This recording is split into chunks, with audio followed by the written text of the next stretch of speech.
தமிழ் ஆன்மீகம் YouTube channel பார்வையாளர்களுக்கு வணக்கம். வாங்க இன்றைக்கி வீடியோக்குள்ளே போகலாம். ஆடி கிருத்திகையில் ஒரு பெரிய சந்தேகம் இருக்குது. அதாவது ஆடி கிருத்திகை வந்து உங்களுக்கு ஆகஸ்ட் 6 அல்லது ஆகஸ்ட் 7. இதற்கு காரணம் என்ன அப்படின்னா, உங்களுக்கு ஆடி கிருத்திகை வந்து எப்போ பிறக்குது அப்படின்னு பார்த்தீங்கன்னா 6/8/2026 மாலை 6:19 மணிக்கு தான் வந்து கார்த்திகை நட்சத்திரம் வந்து பிறக்குது.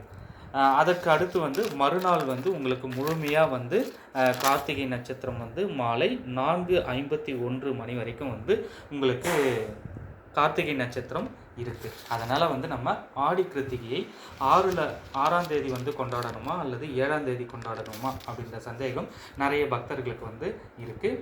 இதற்கு வந்து நம்ம ஆடி கிருத்திகை வந்து சிறப்பாக நடைபெறும் 6 படை வீடுகளில் ஒரு படை வீடு தான் வந்து திருத்தணியில் வந்து உங்களுக்கு ஆடி கிருத்திகை விழா வந்து உங்களுக்கு 6ஆம் தேதி வந்து கொண்டாடுறாங்க. நம்ம அதை கணக்கில் எடுத்துட்டோம் அப்படின்னா 6ஆம் தேதி வந்து ஆடி கிருத்திகையை வந்து நம்ம கணக்கில் எடுத்துகிட்டு ஆடி கிருத்திகையை வந்து நம்ம கொண்டாடலாம். இல்லை உங்களுடைய ஊரில் அருகில் இருக்கிற கோவிலில் 7ஆம் தேதி ஆடி கிருத்திகை கொண்டாடுறாங்க அப்படின்னா அதையுமே வந்து நீங்கள் கடைபிடிக்கலாம். இதில் எந்தவித பிரச்சனையும் இல்லை. 2 நாட்கள்லேயும் வந்து உங்களுக்கு கார்த்திகை நட்சத்திரம் அப்படின்றது இருக்குது. இதில் உங்களுக்கு எந்த சந்தேகமும் வேண்டாம். இந்த முக்கிய தகவலை உங்களுடைய நண்பர்களுக்கும் தெரியப்படுத்துங்க. நன்றி, வணக்கம்.